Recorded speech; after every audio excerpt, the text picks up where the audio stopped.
Trump obviously had some social media posts that were making the rounds yesterday. Just toss a little mud at Heavy D. That's what people do in the primary. Ron DeSantis came out today and did what he's been doing and basically just said, look at the scoreboard. Here it is. And I'd also just say this. I spend my time delivering results for the people of Florida and fighting against Joe Biden. That's how I spend my time. I don't spend my time trying to smear other Republicans. Josh, it's obviously to anybody with an IQ above a potato what's going on. Trump is trying to drag DeSantis into the mud because Trump's a brawler and that's where he prefers to fight. DeSantis is going to ignore him very clearly as long as possible and point at the scoreboard. The question is, who's that working better for? I mean, as of right now, I think that Donald Trump is losing a shadow primary to someone who has not even entered the presidential field yet. I mean, this is very, very icky behavior. But you're right, Jesse. I mean, it is a bit of a throwback to 2016. I mean, full disclosure, I was not a day one Trump supporter in 2016. I was a Ted Cruz guy in that primary. And I remember all too well, I think it was March of 2016, if I'm not mistaken, or at least it was right around that time, when Donald Trump and Roger Stone had the whole kind of National Enquirer thing with Heidi Cruz, Ted Cruz's wife. It was all very kind of sordid stuff. And, you're right that this is the terrain on which Trump prefers to fight.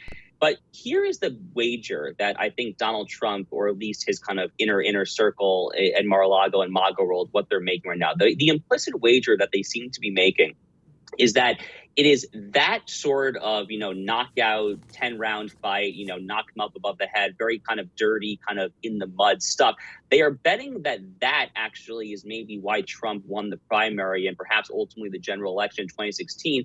I view it very differently. I think that Donald Trump won that primary and won that election in 2016, partially because he's obviously a universal celebrity. The Trump name is kind of, it's interchangeable from Michael Jordan, Tiger Woods. It's a universally, globally recognized name. But he also substantively brought a lot of very important issues to the table. He talked about China. He talked about the border, immigration. He talked about trade in a fundamentally different way than any other candidate on either the right or the left was talking about it. So if I were advising Trump, which I'm obviously not, but if I were advising Trump right now, I would encourage him to focus more on those issues. What are you going to do if you actually are the president? This is such a waste, frankly, Jesse, of everyone's time. But I guess they think that this is how they won it the last time. So they're trying to kind of get the band back together, so to speak. But like I said, I think that right now, Ron DeSantis is winning this shadow primary, which is pretty good concerning he has not even entered the field yet. Josh Hammer of the Josh Hammer Show. Be good, man. Enjoy Chicago. Get a Polish sausage. Support the First TV today and get instant access to exclusive specials like Who is Ron DeSantis, the history of FBI scandals, and America's worst presidents. Visit thefirsttv.com/support or download the First TV app to become a supporter and start watching today.